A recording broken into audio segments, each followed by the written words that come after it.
Brighten up those already bright mornings. Wheeler, Ollie, and Lekter. Mornings at the cabin. Morning, everybody. Mornings at the cabin. 7 o'clock on the money. 19 degrees already outside. Boris Johnson's going to be the next Prime Minister of the UK. Shoot me now. Morning, Lekter. Hey, how you doing? Yeah, all right. I was going to congratulate you on the new news I from wouldn't. your motherland.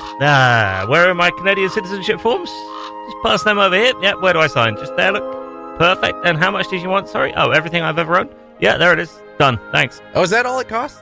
It's like, I don't know, it's about the same value as a mediocre canoe, I believe, which is an interesting analogy to draw. Chomping at the bit to give that up. Do I have to ratchet my citizenship to anything? Hand over your ratchet. Yeah. Okay. Speaking of yesterday's show topics, let's very quickly just congratulate you. Now safe with guns. I was like, what did I do? Oh, you don't. Oh, yeah, you were here when I came in triumphantly through the door. Yes. No, right. that was the most triumphant entry I've seen since Jesse turned up on time. Well, thank you. Never talked about guns so much in my life. But here we are. I am now safe to operate and talk about guns. It's the world we live in, Scott, the year 2019. That should put a little fear into everybody. Yep.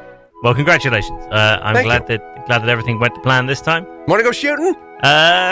Am I allowed to just? How does this work now? Now you can go with me, and you can operate a firearm as long as I am in, I'm basically supervising you. You know, there's a large part of me that thinks that makes no sense. Right? Yeah. So let's not think too much. That guy knows how to use a gun, so I know how to use a gun. All right. Now I'll just jump in there if you do anything wrong. Okay, great. That's truly terrifying. Mornings at the cabin, the podcast. 7:13 in the morning. Ollie and Lekter with you. Wheeler on assignment at Area 51. We very weren't with you this morning because there's a significant. There's a couple of boundaries between us and broadcasting. One is an FM license, and the other is a door. And I found Lekter outside, outside yet inside. This is the mystery of the door. Fresh off my first battle of the morning. You just had won the battle by the time I got here. Skin of my teeth. There is an intermediate door. Intermediate, in several senses. In as much as it is between two other things, and also sort of moderate skill required to get through it. Between the front door and the cabin radio door. It purports to be a fire door, but it would seem to want you to perish in the fire. Yeah. Because it locks itself from the inside. And then the locking system means that you can't actually open it again without 5 minutes of increasingly desperate jiggling. Yeah. Although, to be fair, that is like when you're trying to get inside. It's not difficult to get outside ever. So as far as the fire door goes, I guess it's doing its job. Okay. It's easy to get out from the building to get away from the fire, and it keeps the fire from chasing after you. As an ordinary door, however, it's doing a poor job. Yes. So that was a struggle, and it just tickled a memory of my favorite door-related incident. Oh, this could go so many places. I mean, I've got several door-related incidents, but my number one, the biggest life lesson a door has ever taught me was, there are two life lessons. Jim Morrison, don't do heroin. That door definitely taught some life lessons to a lot of people. No, the door's very different. This door, singular. So when I was a young kid, I did that thing that young kids do, which is phenomenally hack off your parents, right? Like do something. Does that mean annoy them? Yeah, it's a polite way of saying piss off. Piss. Okay, gotcha. Yes. So you do something to annoy your parents, and they're in a rage somewhere in the house, and you run away. Okay. Because that's what you do as a small child. Yeah. And I ran upstairs, hightailed it into the bathroom, shut the door behind me, and locked it. Like, ha ha ha! I have won this battle. No thought to, what will I do in half an hour's time when I'm hungry or thirsty? Just, I'm in the bathroom now. The door is locked behind me. I have won for now. Yeah. I will have to think my way out of this siege at a later date, but it's not important right now. Safe behind my fortress. Yep. Well, I get it. Get the logic. My mother took a run at that door. Oh, jeez. And she just burst it down. Holy. How mad was she? What did you do? I can't remember. If she's listening, I'm sure she'll regale us with her version of this story. Wow. She just took a run at it and just, boom, exploded the door to get to me. And that taught me at a young age, don't mess. do not mess with your mother. No kidding. Yeah, Mom and pop strength is a real thing. I largely behaved for the following decade. I'll bet. Yeah. Wow. So that was lesson number one. The other lesson. Did you get crushed? Wait, I need to know more. No, I can't think quite move on from this story yet. Oh, here we go. I see out the corner of my eye messages coming in now. This will be interesting. I mean, if past stories have taught us anything, you're lucky you didn't then get a saxophone right in the face. Well, yeah, quite right. We've heard a lot about my mother when she needs to. She knows how to go. So she says, quote, "The lock was very weak and almost falling off." Okay. All right. You hadn't accounted for that, young Oliver. If you say so. I seem to recall it being relatively sturdy and in place. The hinges were questionable. The hinges have been questionable on my mother. The door, sorry. Yes, absolutely. Yes. Okay, so what happened after that? Is that not safe for radio? Well, no, that was pretty much the end of that one. I mean, okay. I can't remember what I think I've repressed whatever happened after that. I'm sure there was mutual surprise that the door actually broke down. Wow. Followed by lots of staring at each other, and then probably some laughter knowing us two. Yeah. So well, I don't think either of us expected this outcome. So there was that one, and then my second door-related, very instructive lesson in life. When I was about 6 or 7 years old, and at school, a teacher accidentally opened the door into my face. We've heard this story before. Yeah, yes. Which is easily done. Yeah. Because a small child coming through a door that I don't think it had even really a window through it. Right. So I opened the door up and just smacked it to my head on the other side of it. Yeah. I was like, it was mildly painful, a bump on the forehead sort of stuff. Nothing more than that. Right. But I managed to accuse completely the wrong teacher. Right. Yes. And because I thought I knew the name of the teacher who had done it. And I can't even remember now how I managed to get to the point of having to accuse anybody. But anyway, what kind of 6-year-old was I? Well, someone had to be blamed. Ugh. Anyway. Your head hurt. Yeah. So I ended up accidentally confusing two teachers, and completely a different guy turned up to see me the next morning. I'd apologize, but apologize with air quotes. It was sort of like, I've never seen this child before, but... I've never even opened a door in my life. How is this possible? It seems to think I hit it in the face, so I'm here to apologize to it. Which is exactly how that went. I think the first time you told this story, we also discovered you had a lot of teachers with very peculiar names. So the teacher I inadvertently accused was Mr. Pope. Mr. Pope, yeah. Okay. Whereas it was in actual fact Mr. Howell. Yeah, okay. Yes. Right. Yes. Which now that I say Mr. Howell out loud does carry just a tint of Harry Potter to it, doesn't it? Yeah. Turns into a werewolf at night, goes off into the forest. Yeah. Mr. Howell. But yeah, he was not a werewolf in real life, just put doors through the faces of children. Oh. And did you ever, I can't remember the follow-up of that, did you ever apologize to Mr. Pope? No, I was terrified of him for the rest of my days. Right, naturally. Yeah, because I had wronged him, and I was sure he would remember and hold that grudge against me for decades to come, and I basically never interacted with him again. I can only imagine he still does. Yeah, he's probably sitting there right now, he's tuned into cabin radio every day, waiting for the moment. I'll get a Facebook message from him in a minute. If that had been the door I had opened, I would have made him count. One of these days, felt that door. One of these days, he'll be behind this door at cabin radio. That'll be that door's ultimate revenge on us for shaming it on the air. Oh, Return of the Pope. Return of the Pope. There's a movie I'd watch. Mornings at the Cabin, the podcast, where we cut out all the great music and you're left with the rest. Billy, don't be a hero. 7:37, Mornings at the Cabin.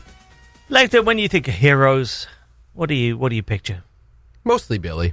Mostly Billy. Well, listen, Billy, even though Lekter thinks you should be, don't be a hero. I say get down with it, Billy. Well, when I think of heroes, I think of stormtroopers. Oh, okay.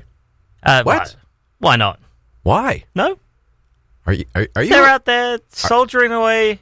Are you officially confessing that you belong to the dark side? Well, Boris Johnson's Prime Minister now. Okay. I sort of try to fit in. By default, you're on the dark side. Yeah. Okay. I mean, frankly, yeah. By default, I've been on the dark side my whole life. If we're going to just... I'm British. What do you want me to do about it? According to the rest of the world. Yeah. There's not a lot I can do about that. All right, fair enough. Yes, Stormtroopers. Now, there are Stormtroopers coming to Yellowknife. Oh. Should we be letting people know? I figured I might mention it. Okay. I have been made aware. So this is happening because of TommyCon, and we'll find out more about this in about an hour's time. Okay. I'm less scared now. TommyCon is coming up, and they are bringing around about a dozen or so Stormtroopers up to Yellowknife to do a little promotional thing, a fundraiser. I believe the SPCA is going to benefit from that. Again, we'll find out a bit more around about 8:30. And the Stormtroopers in question are from a group called the 501st Legion.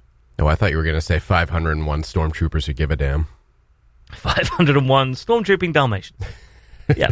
and so on. The 501st Legion, an international organization of Stormtroopers. And they have a very well fleshed out Wikipedia page. They're more than 20 years old as an organization. They have 14,000 members worldwide.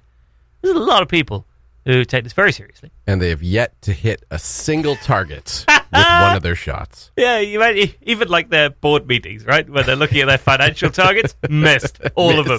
Pew, pew, pew, pew, pew, pew. Yeah. We were all around it. Didn't even break even 1 year. Nope. Missed them all. Oh, very good. Very good. So they are entirely dedicated to basically cosplaying as Stormtroopers, finding all the equipment, finding all the parts, and making themselves look great as Stormtroopers. Okay. Now, I looked down this little Wikipedia entry to find out a little bit more, and I love the part about their command structure. So the command structure of the 501st Legion is as follows. Legion Commanding Officer, the President, who appoints a staff to assist with the club. Yeah, the LCO, Legion Commanding Officer, great. Legion Executive Officer, Vice President, right? Great name. Legion Captain of the Guard, interprets and enforces club rules, like the secretary of the club. Legion Captain of the Guard. Then it all goes off the rails a bit. Legion Webmaster. I'm like, oh, Legion IT guy. that's sad. And I can just imagine that on the Death Star as well. Commanding Officer, Executive Officer, Captain of the Guard, Webmaster. Oh, they undoubtedly had an IT department on the Death Can you Star. imagine the Death Star IT department? Oh, the despair of not only knowing that you're working for an intergalactic network of evil, but that your role within it is to ensure that their operating systems are functioning normally. And must we wear these helmets? Like, come on. It's hot in here. Reset passwords. Yeah, all day long. Have you turned it off and then on again? Oh, yeah, there's no way Darth Vader ever remembered his password. Yeah. He had way too many other things to focus on. Write it down, Darth, for the love of God. We're trying to incinerate this planet, and Darth can't remember his password, and we're going to lose orbital recognition in a second. We've only got 15 seconds. All right, Control, Alt, Delete. Just such a distressing job. I mean, again, the list goes on. Legion Public Relations Officer. Again. Jobs in communications that would be quite sort of just a struggle on a daily basis to go to work. Legion HR department. Yeah. Undoubtedly. Imagine being public relations for a Legion of Stormtroopers. Well, thank you for your inquiry. Yes, the Legion was involved in an incident yesterday at Alderaan. There were minimal casualties, and nothing to see here. Thanks for your call. Cheers, bye. Okay, thanks, bye. Good for them. I mean, they're in gainful employment. What more do you want? Parents are proud. Are they? Maybe. I mean, depends on their lineage, I guess. If they come from a whole lineage of stormtroopers, then why not? But if their parents were rebels, and then they just rebelled against their rebel parents. Legion Charity Representative is possibly where we start to really depart the Star Wars universe. I find it somewhat unlikely that the Death Star had a sort of a charity unit. Maybe they did. I mean, who am I to suggest that the Empire was all evil? I mean, it had a weak spot somewhere. That means, in theory, they had a soft spot in their heart somewhere. Again, the Death Star toy drive seems like an oddly incongruous moment with all the Stormtroopers dropping off the little plush toys to be given to the kids. Bake sale on level 12, everyone. Bake sale on level 12. Poor Darth trying to figure out how to fit a cookie under the mask. Yeah. How did he eat? Anyway. That's probably a question that we don't need to think too hard about. Well, you know what? We're going to try and get a Stormtrooper on the line. Oh. So, around about 8:30, we're going to shoot for a stormtrooper Okay. and see who we can get to tell us a little bit more about life among the 501st Legion. Okay. Tell us, what the cookies are like at the Death Star bake sale. If anyone's going to know, they're going to know. I bet they're delightful. Right? Yeah. I feel like if you know how it is, you either work to live or live to work. If you're doing that sort of job on a day-to-day, you need to invest your creative energy somewhere, and it sure as heck isn't going to be in your work. So those cookies are going to be quite something that you do on your off time. Well, we've seen their performance at work, and as we know, it's icing's all over the place. It's not remarkable. Oh, these cookies, A for effort, everyone. A for effort. The Mornings at the Cabin podcast. Hey, it was early. What do you want from us? Ollie, Lekter, and now Sarah in studio as well. Sarah, yesterday you had an intriguing complaint to me regarding ice cream trucks. Tell us more. Oh, are you going to read the text? Do you send me a text? Remind me. Refresh my memory. I don't quite remember what I said. You don't remember your own complaint? No, it was something about hating the ice cream truck. It was. Like my words are maybe a bit stronger in the text. Well, let's see. Shall we? Let's delve into the case history here and see exactly what your concern was. I'll have to scroll back a little bit. There were a lot of complaints. Yeah, you haven't been to a slow pitch game recently, so I guess we got to read your texts about something else. Yes, here we go. I wonder, I don't think I've been getting those notifications anymore. Oh, interesting. I don't think I did anything. I don't think I turned them off. I should go to slow pitch Muted again. group conversation. I'll go to slow pitch. I'll go to slow pitch. Interesting. Just let me complain about the ice cream truck. I received this message, 5:07, Monday afternoon, from Sarah Price. I want to cut the wires on the ice cream truck speaker. Whoa! Oh, the speaker. Okay. Yeah, not the brake cable. Brake lines. I fully support ice cream, just not the turkey in the straw being played at like max volume all day, every day. It's the turkey in the straw. I didn't know either, but I didn't want to ask. I thought that was just me being un-Canadian. And what are you talking about? That's the song. Is that they like play? I'm sure. I'm going to be really embarrassed if I'm wrong, but I'm pretty sure. So what's it called? Sorry, the turkey. Turkey and the straw? I don't know. Turkey in the straw? Turkey and the straw? It's one of those songs I probably learned as a kid, and I might have been singing wrong my whole life. I'm gonna take a complete punt on this, and we're just gonna turn up the YouTube fader here. I can't and imagine whatever plays. Oh well, that's an advert for How to Help Save the Planet by SodaStream. Turn that down. We'll let that go. Now let's just have a little. That's another one of the things I would like to complain about. Actually, is YouTube playing ads before every video now. Oh, that's how they make money. That didn't used to happen to me. Stick some headphones on because you can't hear the music that we're playing. And you're the only one who knows. This is called the turkey and the straw? Apparently. Is this what you mean? Is that the one? I think so. I think this is what they play. That Every is, day. yeah, that every does sound single like day. yeah, not like this version of it. A little different instrumentation. It's a little obviously. less twangy. Yeah. This sounds delightful. If an ice cream truck turned up sounding like this, I'd be thrilled. This would be the version you'd hear on Cabin Country with Samantha Stewart. The country ice cream truck. Yeah. So anyways, Ollie replies to my text, and he was like, what? An ice cream truck? Like, did you even know there was an ice cream truck in town? Yeah, I've met the ice cream truck before. The ice cream truck and I have hung out a little bit. But at the same time, would you not just be happy for the presence of the ice cream truck? And listen to it lilting away to itself with this little banjo, elf playing a banjo on top of it. Hey, it's my ice cream. Come out, come out, come out, come out. Get your ice cream, get your ice cream, get your ice cream from here. If it was this version, I think you would have been more down. I'm gonna guess it was like a really thin one note. And you can hear it very really faintly, annoying. like blocks and blocks away, and it slowly, very, very slowly comes closer. And it doesn't end. I hear it every day. Until you go buy an ice cream. Yeah. And even then it doesn't end. Yeah, he still plays it. It does. This is actually on a loop right now, so we'll just bring that down because you're right. After about a minute and a half of that, I want to kill somebody. But I'm still liking it. I'm just intrigued that they've found out the name of it. I've never known the name of that tune before. How did you Turkey and the Straw. It has words. Other does it versions really? have words. Does it? Oh. Yeah. Back to Google. Which basically is just the turkey and the straw over and over again. Turkey in the Straw lyrics. Let's see. Oh, okay. Just read them out. I'm going to just read them out. You're not going to sing, I'm going to slam poet this. Well, I had an old hen, and she had a wooden leg. Just the best old hen that ever laid an egg. She laid more eggs than any hen. This is like if Donald Trump did poetry. More eggs than any hen on the farm, but another little drink wouldn't do her any harm. The most beautiful eggs you've ever seen. I think I only know the chorus. None of this sounds familiar to me. Send the chicken back. Turkey in the hay, hay. Turkey in the straw, straw.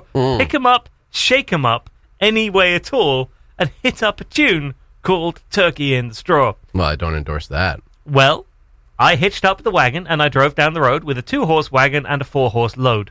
That sounds unfortunate for the horses. Well, I cracked my whip and the lead horse sprung and I said goodbye to the wagon tongue. Wagon tongue? Turkey in the hay, turkey in the straw, of course, right? This song. Well, if frogs had wings and snakes had hair and automobiles went flying through the air, well, if watermelons grew on a huckleberry vine, we'd still have winter in the summertime. Sarah, what have you been smoking? Why do you listen to this song, you weird hippie? Who wrote that? I vaguely remember hearing the chorus on some sort of children's show. Okay. When I was probably 5. Yeah. I don't know. Let me ask my mom. Never knew it had even a name, let alone lyrics. There's a whole new world opening up here. How did it become the ice cream song? Who on out of all earth knows? Yeah, there was very little mention of ice cream anywhere. And I mean, this song goes on, by the way. There are a lot of verses. So apparently it dates from the early 19th century. Okay. Originally a tune for fiddle players, popularized 1820s, 1830. So there you go. I was just going to guess Woody Guthrie. Yeah, sure, why not? Who knows? So there you go. I'm sure there is deeper meaning to that, but don't find know how. No. So yeah, that was us talking about ice cream. Everybody, I hope you learned a lot about ice cream during that ice cream related chat. The Mornings at the Cabin podcast. It's not every day that we get to introduce a stormtrooper to the show, but we're going to do it this morning, and hopefully on the line we have a stormtrooper by the name of Teresa. Hello, Teresa. Hi, how's it going, Ollie? Not bad. As stormtroopers go, you're the first one I've ever spoken to. It has to be said that you sound a little... I had not anticipated quite that voice from your average stormtrooper. Whereabouts in the world are you stormtrooping right now?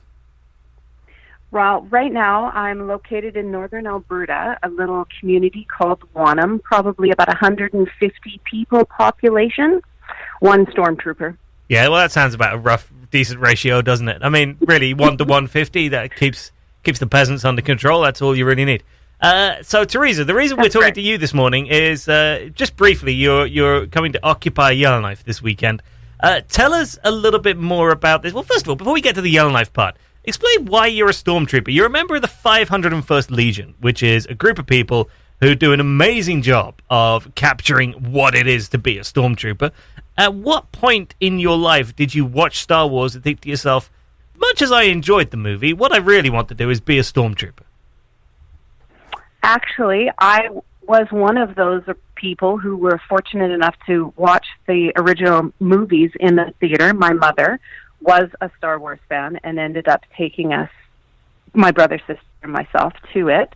And my brother was the one who wanted to be the stormtrooper. I wanted to be Darth Vader. Oh, wow. Okay, well, career progression, right? I mean, you're a stormtrooper just north of Grand Prairie now, but it's open to you in the future. Yes, well, actually, he became the Darth Vader, stormtrooper, then Darth Vader. I became a Captain Phasma when I saw the new movies and that there was this incredible stormtrooper female leader. That's the stormtrooper I wanted to be. It's good to know that Hollywood is creating good female stormtrooper role models these days. Yeah, it was fantastic. Okay. So being a member of the 501st Legion is, it's quite exciting. It's quite fulfilling. It's a really nerdy, cool way to volunteer in a community. And yeah, it encompasses quite a lot, to hobbies, to love of movies, to fellowship with like-minded people, and doing charity work. It's a very cool way to give back to a community. Yeah, charity work not ordinarily associated, of course, with stormtroopers. Where else in the world has this taken you as a volunteer gig? Oh, gosh, all over the world. The Legion, the 501st Legion, is present in over 61 countries worldwide, with active members reaching over 14,000 members. Okay, and anywhere. And where else have you been? I mean, you're coming to Yellowknife. Have you had any other exotic? I mean, let's call Yellowknife exotic. Why not? I've trooped in the U.S., various places in the U.S. as well, across Canada. As far as leaving the country to Europe, that sort of thing, I have not as of yet. Okay. Have you been to Yellowknife before? No. I'm very excited. I was going to say, so tell us more about this. You're coming. How many in total are making the trip, do you know? There is 10 of us that are traveling your way. So we have one member from the Arctic Outpost, which is up Nunavut way, and then we have several from our squad, which is sort of Northern Peace country, and then the main garrison, our Badlands garrison, we've got some traveling from there as well, the Edmonton area. The thought of the Nunavut Stormtrooper squad fills my heart with joy. Just knowing that exists as a thing. Does the Northwest Territories have one, or are we just left out here? What's going on? Why do we have to import Stormtroopers? Well, because you guys don't currently have any. We are hoping that we can change that. If we can come and spread the good word of the Legion that, hey, you guys need some people up here. Let's help you. Well, we're very much known as a rebel stronghold up here, so good luck with that one. We shall try our best. Okay, now, when you travel, do you travel in costume? No. That's probably for the best, isn't it? I was just imagining the look on the face in arrivals at Yellowknife Airport, which is a little crowded at the best of times, when 10 stormtroopers come through the doors. Yeah, we've got some really good characters coming your way. I hope that people do come out and meet some of them. We've got some characters that aren't normally, they're harder to see characters because they're harder builds or they're harder to costume. So we've got some pretty good costumes coming your way. Right. I mean, people come home. That is the other side of it. Is it must take quite some effort. I imagine now in the year 2019, it may be getting a little easier to find custom parts and things like that. But putting this stuff together must take time and effort and money. Yes, lots. Long time. The Chrome Stormtrooper Captain Phasma that I'll be bringing, one of the costumes that will be there, was about 11 months to build. Oh, wow. She's pretty involved build. All right. So that's going to be pretty impressive to see. Where are people going to be able to see you? Well, we will be at the school. I don't know how to pronounce it. Is it Welladay School? Welladay School, yep. Okay, that's where we will be for the 2 days, the Saturday and the Sunday. And people can just stroll 10 to 7. 10 to 7, on okay. Saturday and 10 to 4 on the Sunday. And we do have a panel. We're going to be speaking at a panel talking about the 501st Legion, meeting us, what it is that we do, how you can join, that sort of thing. And we'll certainly have our booth there that people can stop by and talk to any one of our members and get any information that they could possibly ever have dreamed of about the 501st Legion, and how we can help, how they can join. Well, yeah, we need a Yellowknife detachment. I mean, clearly we're lagging behind. I'm sure there are people listening to this who are both evil and creative enough to aspire to that. So let's see who we can get out. So the 501st Legion is just the bad guys. There is the Rebel Legion, our sister groups, the Rebel Legion, Saber Guild, Mandalorian Mercs. So that would be your bounty hunters. Oh.